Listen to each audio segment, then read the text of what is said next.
Hey everyone, this is Steven. I just want to let you know that this was Isaac's first attempt at recording audio in this way, and that being so, he had some issues with his headphones, and a lot of stuff was echoing through his mic, so if the audio is a little weird in this one, I did my best to fix it up to make it sound good, but there might still be a couple bugs here and there. Please bear with us. I think these next couple episodes are really good, so enjoy. Hello, Isaac. It's been actually a long time since we've spoken in general, at least to hear audibly. Yeah, it really, really has. How are you doing tonight, Steven? I'm doing pretty good. I was able to get off work early today, which was nice, and kind of cobble this list together. Do you want to tell everybody what we're doing today? Yeah, we're going to be talking about our top 10 video games and maybe some video game favorite memories. Definitely.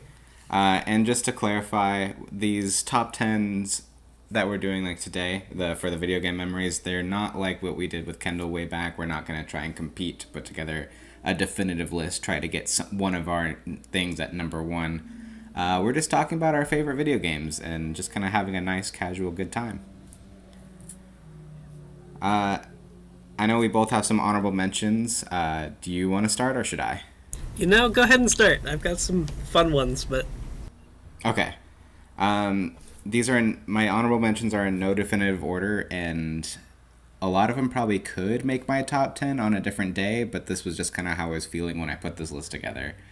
So I'm going to start off with my first honorable mention here is Sly Cooper.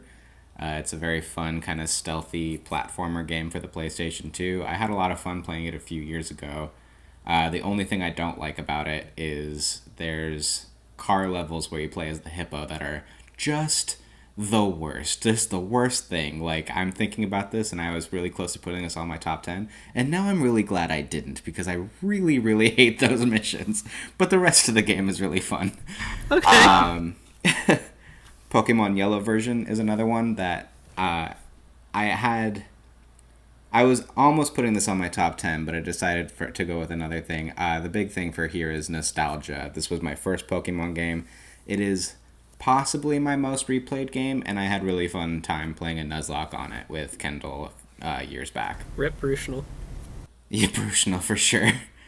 My next one is Mario Kart Double Dash. It is probably my favorite Mario Kart game. It's one of my favorite games to go back to and just have a good old GameCube good time.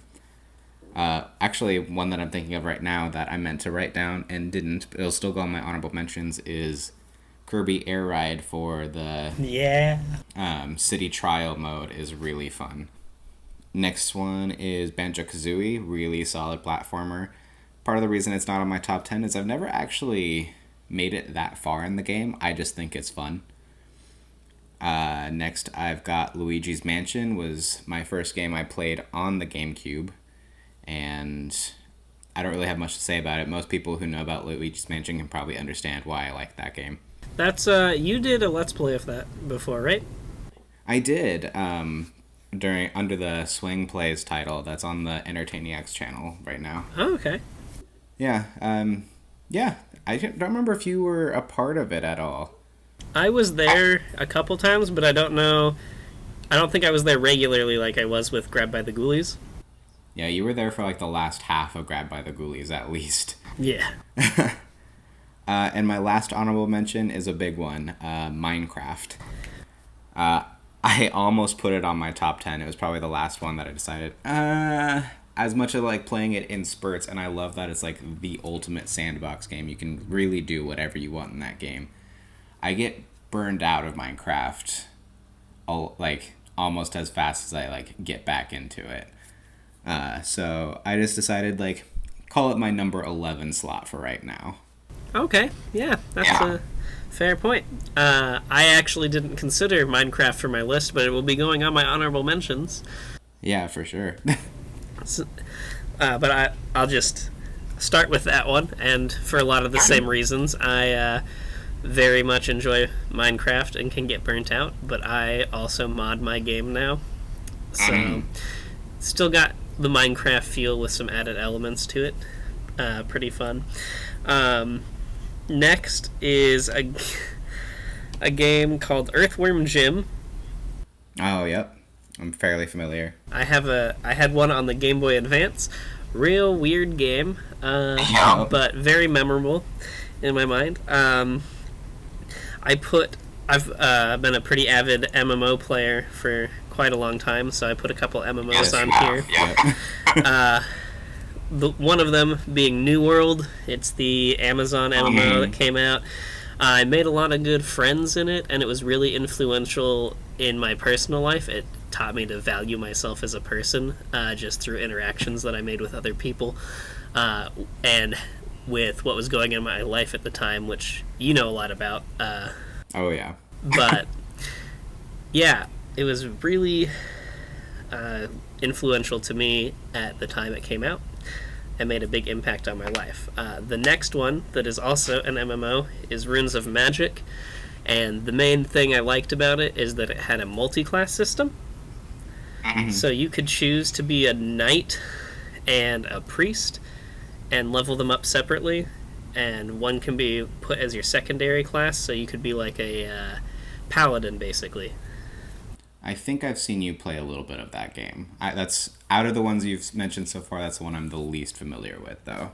Yeah, it's not around anymore because of some complicated stuff. But the next one on my list is Smash Ultimate. Okay, that's the newest Smash Bros, right? Yeah, Yeah. it's pretty good. Yeah, I don't have a lot to say about it besides that. It's pretty good. it's Smash Bros. One that I'm sure people would be upset about being on my honorable mentions is Kingdom Hearts, the first one. The The first first one. one. Yeah, it's a good story, like the second one as well, but it is a lot more complicated. So I didn't have as much fun playing that one. It felt a lot more clunky. Right. I understand the appeal to Kingdom Hearts, but I've just, as I mentioned before, I don't find at least the first one fun to play. It is, yeah, I think clunky is a good word for it. It's floaty, it's clunky, and I think the big appeal, I'm sure it was like really, really good when it came out, like that action RPG, but it just, the gameplay itself, I don't think holds up very well today. Especially with like Kingdom Hearts 2 coming along, and I've heard that even though people don't really like Kingdom Hearts 3, I think the gameplay is pretty solid in it. Yeah, that's what I've heard too. I haven't had a chance to play it yet. I haven't either. I actually even own it, but I've never played it. Huh. I have like all the Kingdom Hearts games in like a collection that I at some point plan to sit down and play because like I want to understand Isaac. Yeah. I really do. Awesome. Moving on to my next honorable mention is a game that you, I think, know, but it's real out there. Iggy's Wrecking Ball. See our memories video when we make that one. I actually have a little note about that one in there. Oh, awesome. Yeah. Yeah, so in Iggy's Wrecking Ball, you play as one of many wrecking balls, and you use your little chain to swing yourself around a platformer race course. It's pretty crazy fun and real unique. And my last one, that's at my number 11 slot, and I think Steven might know why, Halo 3 ODST. I have a lot of really, really great memories with that game that I plan to be talking about during our memories bit, but there's a reason that it's at number 11, and when we get to our top 10, you'll find out why. Okay. Yes, I also have some very fond memories of ODST. That one will also... I wanted to talk about that one on the memories list as well. I think you and I will probably have a lot of like similar memories. Yes. So that puts us into our actual top 10s. I guess since I started off the honorable mentions, I'll start off the top 10. Sounds good. Okay, so my number 10, I feel like I almost have to apologize for. because it is definitely not the best in its series, and it's kind of a black sheep of the series, in fact. My number 10 is Mario Sunshine. Oh. Yeah, a lot of people have like mixed thoughts on this game, and I definitely 100% understand why. I just really love running around as Mario with FLUDD in this game. I've played it through like to the end probably 4 or 5 times, and then I've just like played the game probably a dozen more times than that, just like randomly picked it up and run around, because it's Mario is almost too responsive in this game. He has such tight controls that it's almost harder to play because of it. Yeah. But when you can get good at that, it's really fun to just run around and do platforming with Mario in that game. Some of the best games, or some of the best levels in that game are the most frustrating, and that's the levels where you don't have FLUDD and have to just like make it through this like spinning world of doom, like one false platforming move and you just die. But like if you can get good at it, it's really fun.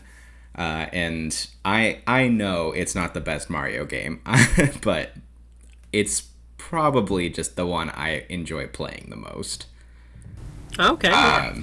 Yeah, that's, and I just want to make a note. A lot of my like honorable mentions and even quite a few of my top 10 all come from a similar era of gaming.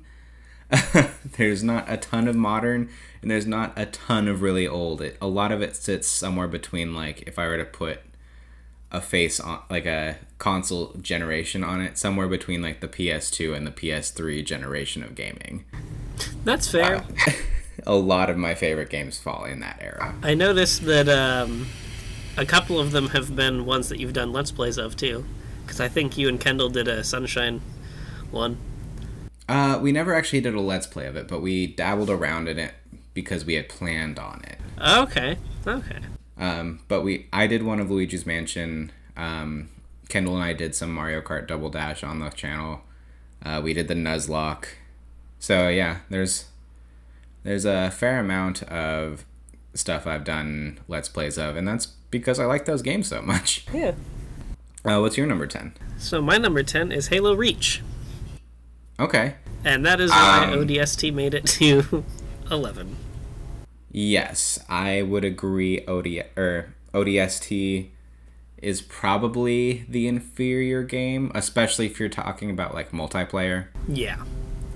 I feel like, man, why do you like Reach better than ODST?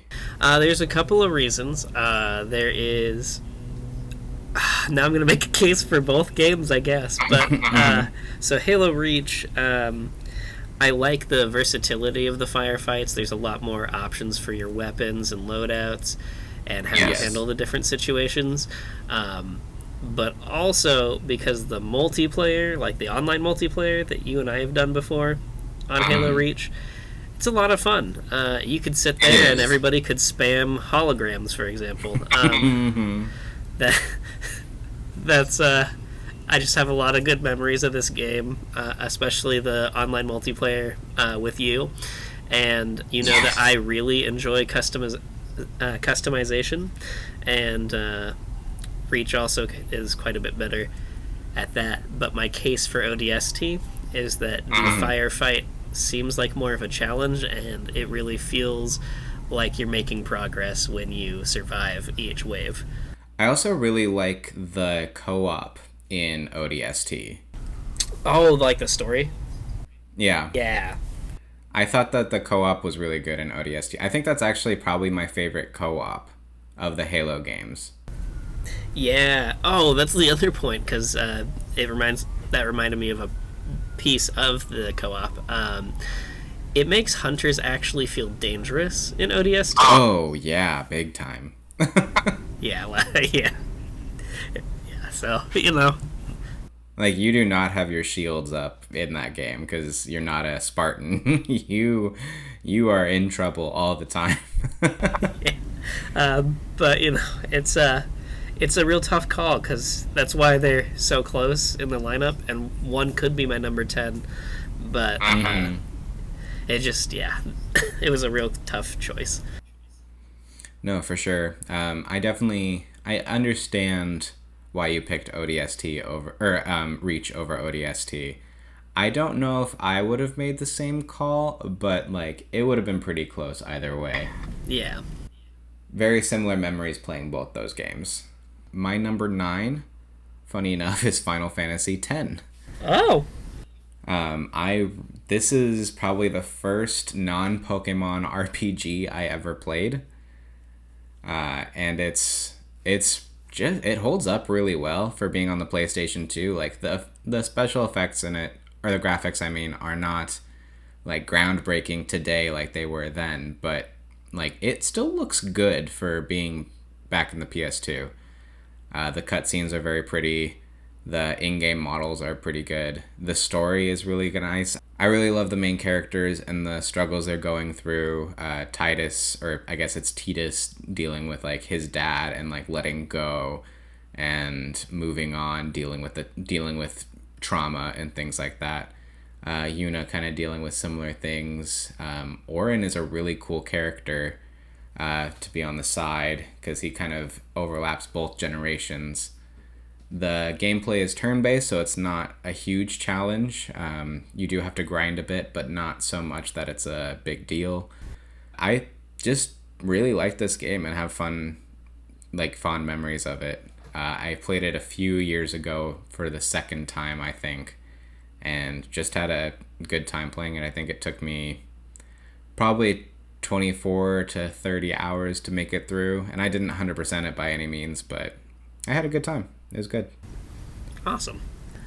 Your number 9, sir? Yes, my number 9 is Star Wars Battlefront 2. Mm-hmm. A lot of really specific memories there, which we will get to in the memory section, but I'm thinking of a specific game mode that takes place on a snow planet. And I'm actually trying to think of your specific memory, so I'm looking forward to hearing about that. And there's sometimes if you play it on what was it, Xbox 360 or Xbox? Yes. There's a glitch. I think it was just your 360 though, because I put Battlefront 2 into the 360 I have here, and it did not do the same thing. Or I'm sorry. You're talking about a very specific glitch, because like the level flickered on your 360, like the ice effect. Yeah. That effect I could not recreate. I think there is that hole in the level that is just always there. You have to stand in a specific spot and like run toward the wall. Okay. And you just fall through the level. Yeah, that's the one I was thinking of, was the falling through. But that's actually the same level as the ice flickering, now that I'm thinking about it. It is. Yeah, I forgot. Oh, I remember the game mode you're talking about.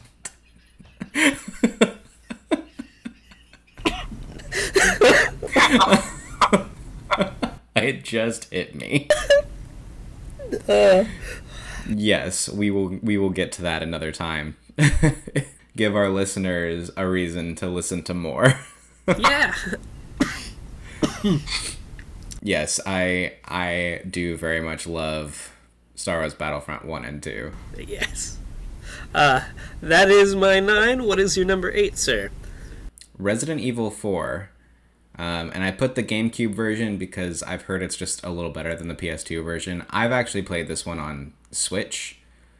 So again, because it's a Nintendo product, I just kind of assume I played the GameCube version. I played this for the first time. It had to be just a year ago because I was in this house. So I had a lot of fun. And I had played bits of it before that, but this was the first time I had played and beaten it. And I had a good time all the way through. I think the mechanics are very functional. I know we're getting a remake soon, and it's one of the few games where I'm like, I could see like graphically and maybe a little bit of gameplay could be updated, but I feel like it doesn't need a remake because the game is clunky or bad. I think it could just use kind of like an update. Yeah, that's kind of what they did with Halo. It's a very, very good survival horror game. You feel like you're in danger the whole time, especially like I always think there's just levels where a chainsaw guy comes at you and it is actually horrifying. Well, good. Yeah, it's a really solid. Like I don't play a lot of horror games, but this one just works really well. And anybody who's played it, I'm sure agrees. It is kind of the golden child of the Resident Evil series. I've listed the black sheep of the Mario's franchise and the golden child of the Resident Evil franchise as in my top 10. Beautiful. What is your number 8? My number 8 is going to go by very quickly because I don't really feel that I need to say a lot about it. It's Smash Melee. Okay, very specific, but yeah. Yeah, I just had the most fun with that one, I think. That's fair. Yeah, and it's definitely like the game that actual fighting game players play. Yeah. I think it's not very well balanced, but it's one of those like there are like out of like a roster of let's just say 24 characters. I'm not sure what it is actually. I think like 8 are in a level that people can play competitively. Huh. Something like that. I don't know I for thought sure. Melee was the GameCube version. Yes. Okay, cool. Then I got it right. And it's still the most competitive Smash Bros to date, if I remember right. Level 9 computers on that game hit very differently. They do. My number 7 is Pokemon Ruby version. I thought about putting Pokemon Yellow up here. Wait, hold on. What number is this? Number 7. Cool. I have so I think this game, in my opinion, and we'll probably talk about this in another video further down the line, one that we probably Austin will get involved in, maybe even Kendall, who knows. When we talk about like our favorite generations. But Gen 3 is my favorite generation. I think I've played Yellow version more, but just because I've had it longer. I played Ruby version, I think 3 times straight to play each starter and ended up deciding Trico is my favorite. And then I've played Ruby version 2 or 3 more times than that. And that doesn't include its remake, which is also very good. But when it comes to Pokemon, I like the classics. I don't really have a lot else to say to that. It's also so Gen 3 is pretty divisive, I think. Some people think of it as kind of like the black sheep, but some people put it on a pedestal. But I feel like it was like the last truly classic Pokemon generation. I think Gen 4 hits it a little bit, but Gen 4 started to hit some updates that I don't really consider it like the classic Pokemon anymore. I would agree with that. But I don't really have much else to say about it than that. Again, just my favorite Pokemon game. The one I've probably... Man, yeah. I don't know if I've played it more than Yellow version, but it's up there. All right. So my number 7, and I'll touch on some stuff too. Pokemon Sapphire is my number 7. And I agree with you. It really is the last classic feeling Pokemon game that still added something new too, which is something I was going to touch on. So the hidden bases was a very clever addition for them. I love the hidden bases. And the way that you can connect with your friends and then they take over one of those bases and you can go battle them whenever you want. It's real cool. Find them in the world. It's Yeah. I forgot about that. Yeah, that's a really good feature. And then all the stuff you said, also very true. It is, I have played through Sapphire, like the regular Sapphire, 4 times all the way through, and I own 2 copies of it.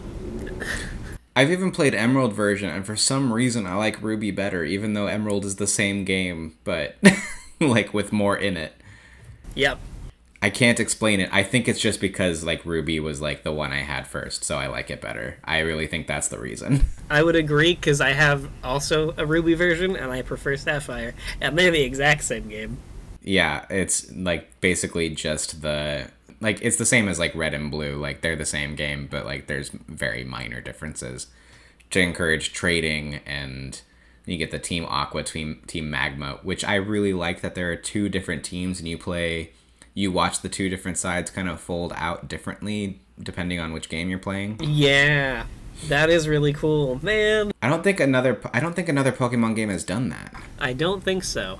And like it's really minor, like it really doesn't make that much of a difference, but it feels like it does when you're playing. Oh, for sure. It's real clever. Yeah. So what's your number 6? The Smash Bros. Any current gen. So currently it'd be Ultimate. Okay. I love playing Smash Bros, but it's always like the one that's out now is my favorite one because I just think usually, except for maybe Brawl. Yeah. Brawl was good, but I think Melee was technically a little bit more solid other than the amount of characters you can play as. Smash Bros. 4 for DS and Wii U was really good. And Ultimate is just that, but better. The only thing I don't like about Smash Ultimate is there are so many characters that I feel like I'm never going to want to play all of them. And that's a good problem to have because somebody's going to get like a character that they've been waiting for and really want to play that character. King K. Rool. King K. Rool. Sora was the last character added. Wait, really? Yeah, Sora was the very last character to be added to Smash Ultimate. Huh. That's really cool. It is really cool. And, like, I'm probably not going to really play Sora, but some people, like, my brother-in-law, Keith, he's been waiting since Smash Bros. Existed, basically, and Kingdom Hearts existed, for this to happen. He's been so excited that Cloud, Sephiroth, and now Sora are in his Smash Bros. Game. Yeah. For me, it's like I love playing Bowser, Robin, and if I want to troll people, I love playing Duck Hunt. Duck Hunt is the most trolly character in the game, and I don't always win when I play him, but I always have fun. You play Kick the Explosive Can, you shoot Skeet, like, you just do some dumb stuff, and it just throws your opponent off like crazy to the point where they're just getting pissed. It's so much fun. I love... Those are my 3 mains, and there are a couple others I play every now and then, too, but I can't think of them off the top of my head. Because it's actually been a little while since I played Smash Bros. I don't really play it by myself. I've got to, like, nowadays I've got to have somebody playing with me. Yeah. I'm the same way. But that's by design. Like, Smash Bros. Is supposed to be played with multiple people, so I can't really fault it for that. Yeah. Your number 6? A game called Shining Soul 2. Oh, we talked about it briefly in our top 10 video game intros, I think. Yeah. And it doesn't have an intro. It sort of does. The intro... it kind of does. It's you picking your character. And there's kind of like... If you like kind of look at it more, there's also kind of this like scroll legend thing that happens in it. So it does have an intro, but like your idea of the intro wasn't really an intro. yeah, that's true. But yeah, it's a pretty classical feeling RPG. There's quite a few different races or classes. They're lumped together, really. And you get to like choose which character, you get to choose which color combination you want, and you go on this RPG adventure and slay slimes and other creatures and collect loot. It's a real awesome feeling, especially for a Game Boy game. It feels real great. Yeah, I saw a little bit of it when I was putting together the intros video, and because like I had to find all the clips and everything. So I got to look at it a little bit. It definitely looks like your like very solid classic RPG. Can't fault you for that, especially like I've definitely heard of Shining Soul. It's not one I'm super familiar with, but I've heard of it. And so for me to have heard about it means it's something. Yeah. Oh, I wanted to add one more honorable mention, and it might be on my top 10 if I had actually played it. Oh, what is Skies of Arcadia. it? Oh, yeah. I meant to write it down and I forgot. But since we're talking about RPGs, it is Kendall's favorite game. And having watched him play through it, I love that game, but I've never played it. So I don't know how I'd feel like actually playing the gameplay of it and going through the story. But watching the story, like watching the gameplay, was a lot of fun. So that's why I was saying like solid honorable mention, but can't put it on my list, even though like from what I've seen, I do really like that game. Okay, yeah. Any more on Shining Soul 2? Nope. All right, we're in our top 5. We are. Okay. Isaac, you'll be very familiar with this game. Slay the Spire. Yeah? Yeah, it is my solid top 5. Like it is my number 5. This is my favorite game to just pick up and play. Yeah.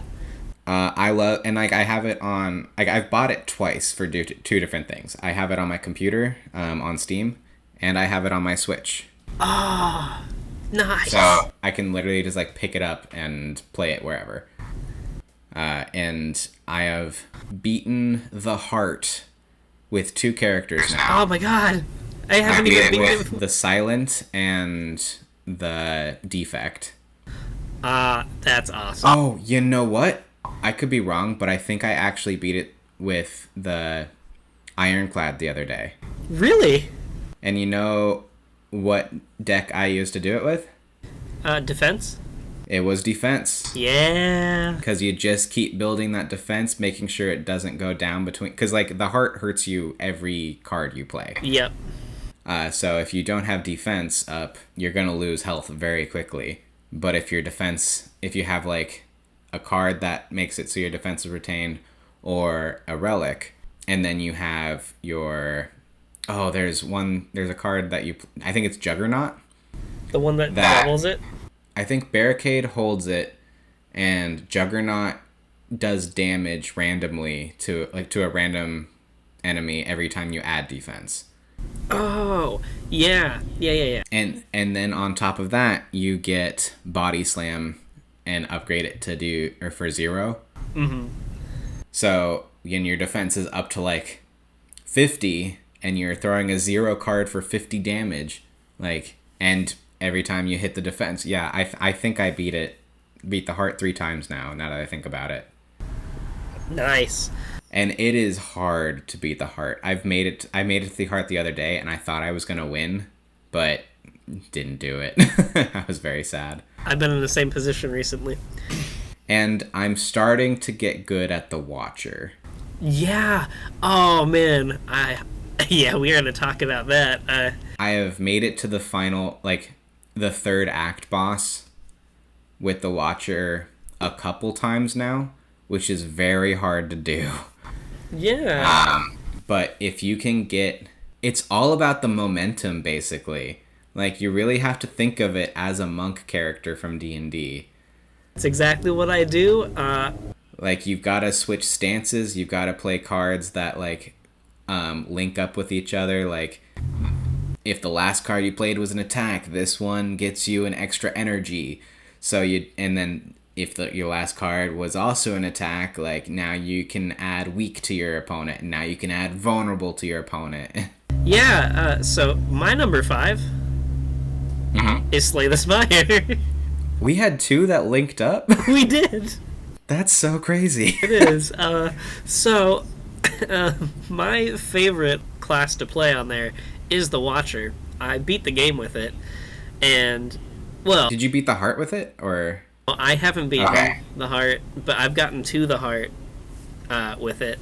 Wow. I have not made it past a 3rd act boss with it yet, but I've made it to a couple times. Yeah, I don't know what I did to win. It's the hardest, I think, out of them to play. I think so, because, like, you really have to get your cards, like, working together on that one, which means you can't have too many cards, or if you do have a lot of cards, it's got to be a lot of the same stuff. Like, a lot of stuff that will get you in and out of stances. Yep. And my second favorite is the Silent. The Silent probably is my favorite. I love getting a good poison / Shiv deck. Yep. Poison is my favorite, and Shiv is my second favorite. You get the little relic that lets the zero cost cards deal more damage, and the targets that do that too. It's great. Yep, and you start to get stuff that if you can build a poison deck that every time you do poison, like you get the relic that makes it do 1 extra poison damage every time. The Silent, I think, has the most... It's probably the most vulnerable, but it's also the best one to, like, get damage dealt. Like a true rogue in D&D. Right? Except it's actually really hard to hit a rogue in D&D. It's, yeah, good game. It's a good game. Slay the Spire is very good, and I want to thank you for getting me into it, because at first I didn't understand. Man, it's it makes you really problem solve. So I think it's good to like help maintain a healthy mind too. So it's pretty cool that way. That brings us to number 4, Steven. Number 4 for me is Earthbound, a very, very highly praised game that when people say they can't quite get into Earthbound, I totally get it. It's an RPG at its core, but the gameplay mechanics are a little different. For one thing, it's got like the auto-scrolling health as you get hit, which means if you act quick enough, you can heal your character before they die. It's set place in a relatively modern world, like late 80s, early 90s modern. Yeah. So instead of like swords and magic, you're using like baseball bats and using psychic abilities. You're dealing with aliens and things like that, and you're playing as these children, who most famously is Ness, and you're just going through this world. And honestly, I think partially because they're children, and they have these like this certain relationship with the world and each other, you really care about them and you want them to succeed and be okay, even though like this heavy burden has been kind of thrust upon them even without being asked. They just kind of like know that they're the ones that have to do this. Ness kind of gets a little bit of the Chosen One vibe. There's a bug that comes from the future to warn him, and they're like, "You're Ness, you're the one who has to do this." So I guess Ness kind of gets called into action. But even still, like, this is like a 10-year-old boy who has to save the world from, the final boss is just something that, like, is kind of unexplainable. Like, it's kind of the essence of evil. Interesting. Yeah, and there's a lot of theories as to what it could be, and I don't think there's ever been a definitive answer given. Like, literally, to win, the only way to beat the final boss is to use a completely optional ability up to that point. And it's literally to pray. It's like the goodwill of everybody you've met that like defeats evil, that kind of thing. That's really cool. Yeah, I have to say, like, I'm wondering if, like, in Dragon Ball Z, when like Goku defeats Kid Buu with the Spirit Bomb, I have to wonder if Toriyama looked at Earthbound and that goodwill was kind of an idea for that, or if it's just coincidence. Because the end moment kind of reminds me of that. Like, you see all the characters, like you do in Dragon Ball Z, that like have been through the years in this final battle, this final moment, and it just makes you think, Yeah. Wow, that's deep, man. It really is, and the gameplay is just kind of fun. It's fun little quirky worlds. This is where like Mr. Saturn comes from, and it's just a good time. Like, it's really hard to explain. Austin showed me this game. Like, it was one of those games I always wanted to play, but never got the chance. And finally, when I did, I made sure I got the chance because like Austin really loves the game too. I want to sit down and do a recording with him and talk about Earthbound in depth. Yeah. That would be really cool. I'd love to listen to that. Yeah. But that's all I really have to say about it right now without like just like taking up an hour, and I'm just not prepared for that right now. Yeah. So number 4 for you, Isaac. My number 4 is the entire Elder Scrolls franchise. Okay. I really like the storytelling in all of the games. I guess I've only really played Morrowind, Oblivion, and Skyrim. I mean, depending on how you look at it, that's either half or a majority of the games. So, Yeah, exactly. And because I think it kind of depends on if you include Elder Scrolls Online, I think. fair enough, I've also played that. Oh, well, there you go. You've definitely played a majority of the games then. Yeah, they have a really cool way of connecting all the different stories in some way or another, really subtly. And the lore you can find out about the world through just the random lore books and stuff that you find rather than through forced exposition. Two people could play through the game and find out completely different things just because they went different places in the game. Yeah. It's really cool. I've only played Morrowind, and that Kendall and I actually talked about this in our Gaming Memories video, how Morrowind, there's definitely a story, but you can also just run around in that world and do whatever the heck you want. Yeah, and kill a little prophet orphan boy. that is the memory that got brought up. Yeah.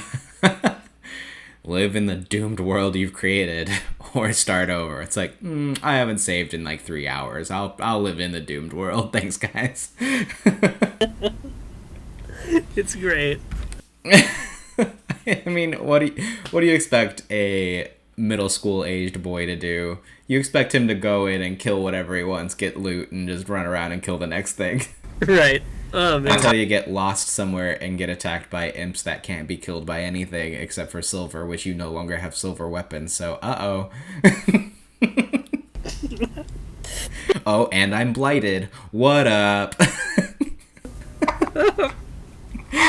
Oh, man. Let's see number 3. Star Wars Battlefront 2 / kind of Star Wars Battlefront 1. Star Wars Battlefront 2 is definitely an improvement on the original, but I go back and play Star Wars Battlefront 1 for a couple of the maps. Yeah, okay. It is so much fun. I got really, really good at Star Wars Battlefront for a while. To the point where I had played it so much that I was just playing the regular Clone Trooper and had gotten so used to just defeating a set amount of enemies that I would unlock the Frenzy Rifle. I had unlocked the Frenzy Rifle so many times that I just had it forever. Yeah, I forgot that you told me about that. There's an achievement for it, too. Yeah. The classes are really fun to play. I always was just kind of like into the standard soldier. I really like just your rapid fire rifle, quick speed, regular grenades. I found that to be the most fun. But you could snipe, you could use rocket launchers, you could repair vehicles, which I was never super into the vehicles in those games, but they're there and they're not bad. Yeah.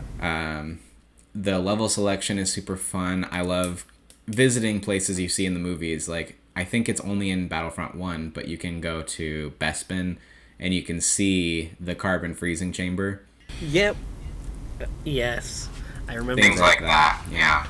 I like the hero mode, where you can just play as Jedi and Sith and just like everybody's running around and throwing clunky lightsabers at each other. That's another thing I liked about Star Wars Battlefront 2 was you could play as the heroes. In Battlefront 1, you could see them every once in a while, but you could never play as them. Yeah. In Battlefront 2, you actually got to be them. And eventually you kind of get to a point where it's like, well, I don't really want to be Obi-Wan fighting Darth Maul. I want to be a clone trooper and fight Darth Maul.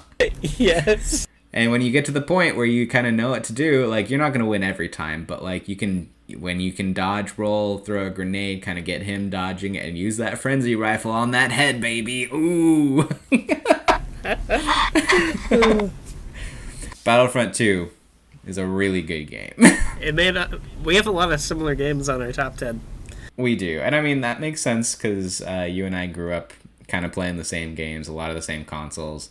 And we played a lot of these games together in one way or another. I know you and I played Pokemon together, Smash Bros. Together, Slay the Spire together, Battlefront together, the Halo games. Oh man, I had another quick honorable mention, but it slipped out of my brain. I don't remember. Well, if you think of it. Yeah. What's your number 3? Magic Pendule. Ah, I was wondering if this was going to make an appearance on your list. It was. It's such a unique game.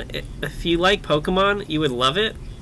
You make your own Pokemon. You draw on a little draw pad, and the drawing comes to life, and you use it to battle other people's drawings. And it's just this little happy seeming game, but it has a really, really, really dark undertone that you don't find out till like the very end of the game. Okay. I guess we're up to number 2 then. We are. My number 2, and it's a really like a really hard toss up between number 2 and number 1 for me, but it usually ends up in this order, so that's the order I went with. In terms of gameplay and just sheer like platforming, tight controls, this is my favorite game.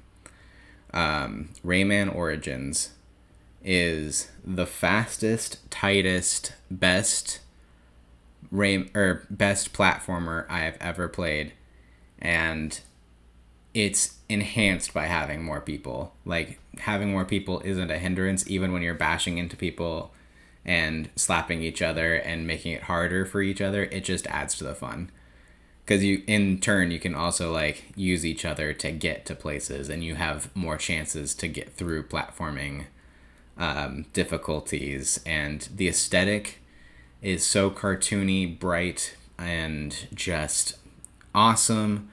The music is fantastic. It's one of the few video game soundtracks I've actually like bought and downloaded for myself. It is just, and like the thing is, it's just like little cartoony music stuff. Like, no track is really longer than like a minute and a half, because it, like, video games are meant to loop. But Rayman Origins is just so much fun, and the story is literally like they were throwing like apple cores and like fruits in and like their garbage into like the underworld, and some angry zombie skeleton people get mad, so they they invade. And like, it's just like getting through these worlds and rescuing the teensies from their cages and stuff, and it's just a really good time. This is another one Kendall and I did a little bit of a let's play of. We just went through the treasure chest levels. A lot of fun. I'd like to see a full let's play of that from somebody sometime. The first time I saw it was actually from a let's play. It was a let's player called Josh Jepson, and he had Super Genius, another let's player, as his co-player. Yeah, I love that game. Rayman Legends is also a very good game. It's the sequel to this one. I think it's a little harder, and at times like that difficulty can seem a little bit more unfair, and I don't like the visual style quite as much. It's a little bit more computer generated looking, so it's a little like muddier. It still looks very good. I just don't like it as much. It's like if Rayman Origins is like a 10 out of 10, Rayman Legends is like a 9. Okay.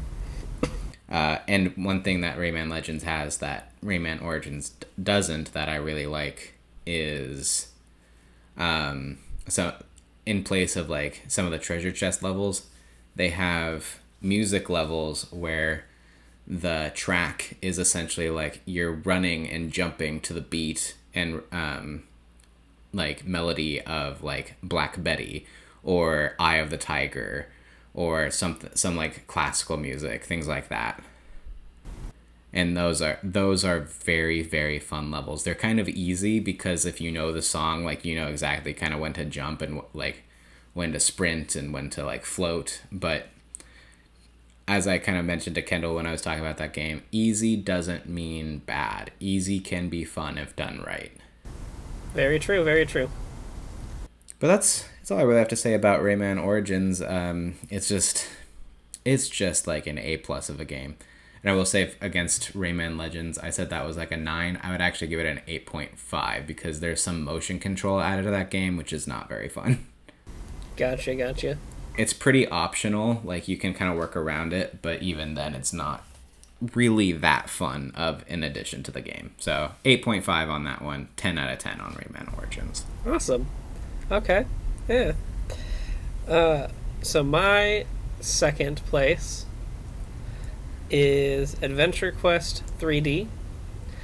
It is by Artix Entertainment. They're pretty famous for doing Adventure Quest, Dragon Fable, Mech Quest, and like one other game. And they're these role playing games. They were Flash games. And this one you can play on Steam. They're free to play. You go through some weird, wacky adventure. Like, there are obvious rip-offs of characters. Like, Rabina Hood is a character in the series. And one cool thing that they did with this MMO, Adventure Quest 3D, is they've had actual bands come record concerts for it. So the last one was Breaking Benjamin did a concert on there, and then when the game first came out, at some point they Might Be Giants who did, and they always have a story that goes with it. Like, you play through this level and Breaking Benjamin songs will be playing in the background, and you get to meet the band as characters in the world. And then they also have a lot of like dad jokes and puns, like the Knights of the whatever order is the main group in that, are like Serpent, Circle, Circumference, just as an example. Really just cheesy jokes, and they lean into it, and they know that they're a silly game.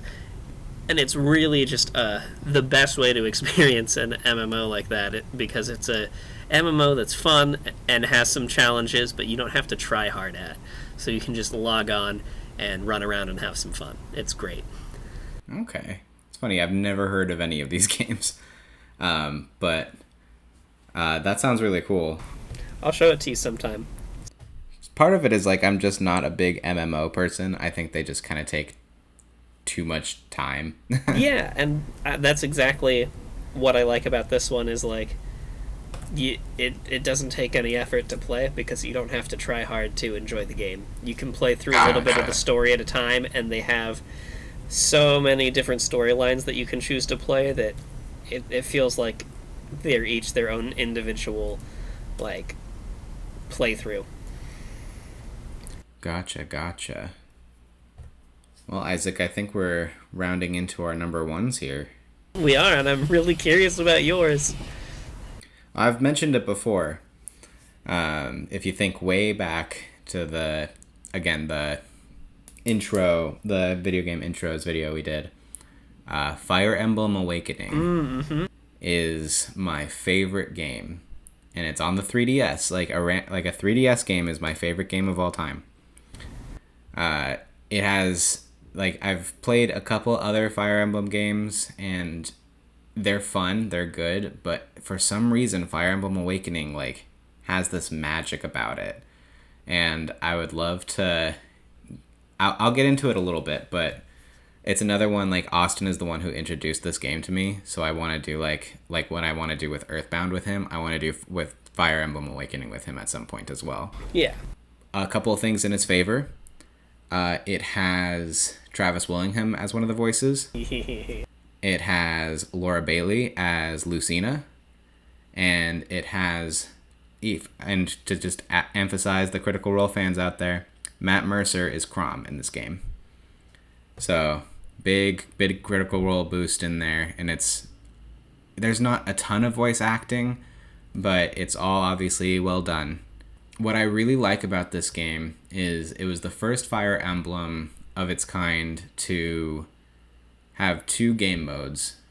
You play the same game, but there's an easy mode, essentially, where the game is still difficult, but if characters die in Fire Emblem regularly, they're dead. You cannot bring them back unless you restart the game or like go back to a save point. And that's really cool. I really admire that gameplay, but that's not the kind of gamer I am. The second game mode is a little easier in that regard, in which case, if your characters die, they're out of the map you're on. You'll never get them back for that battle. But after the big map battle is over, they will be back. This game has interpersonal relationships. You can have different characters like interact with different characters over time, and they'll build like a heart meter essentially, and eventually, because this game has to do with time travel, through a portal, their child will show up as a warrior you can add to your team. And it's really, really cool. And the game is just, especially for a 3DS game, just gorgeous. It just blew my mind. I think I beat it and then instantly played it again to see what I could do different. Huh. And I've beaten that game, I think, 4 times and played it 2 or 3 more times than that. Maybe just not make it to the end. Nice. And it's just, I have a great time playing it every time I play it. In fact, I've been thinking about breaking out my 3DS, charging it, and putting it in the system, because I've been kind of itching to play it again recently, especially with all the plans to talk about it. Yeah, that's awesome. Yeah, I definitely want to give it a shot sometime. I also still have my 2DS, so... Yeah, I mean, I know where my 2DS is. It's finding a charger for it. I know I've got one. I just have to dig it out from some random wires bin that was lost in the move. Gotcha. Isaac, you're number 1. You may or may not have heard of this game. I think I've talked about it before. But it's called Drawn to Life. I've heard of it. So, like Magic Pendulum, you kind of create a character. In this one, you play as the character the whole time. You decide what your character looks like, and then you go through this world, and the hub, this little village, is kind of an overworld, and it's all... there's no color. Colors run out of the world, and you have to go into these different realms around where the village is at, and it's like Mario levels. Each one is leveled like 1 through 10 or whatever, and you go through the little path, and each of them is a little platformer, and you clear those out, and it restores a little bit of color to the town. And it's a real fun game, and you start to slowly notice some dark undertones in it. A really important character dies, and then the very end of it has this really killer song. There's a really great song that was written for the end of this game once you beat it, and I actually still tear up at it now as an adult. Well, that's awesome. Yeah. So, yeah, that's... unless you have anything more to say, I think we just hit our top 10s. We did. We got through all top 10. Yeah. I'm still happy with this list. Sometimes I look at the list at the end, I'm like, yeah, I could have replaced this with this, but no, I legitimately, I think these are probably at least most of my favorite games that I've ever played. Yeah, I agree. My list is, I feel the same about mine. Well, Isaac, I think this is fine. Yeah, this is fine.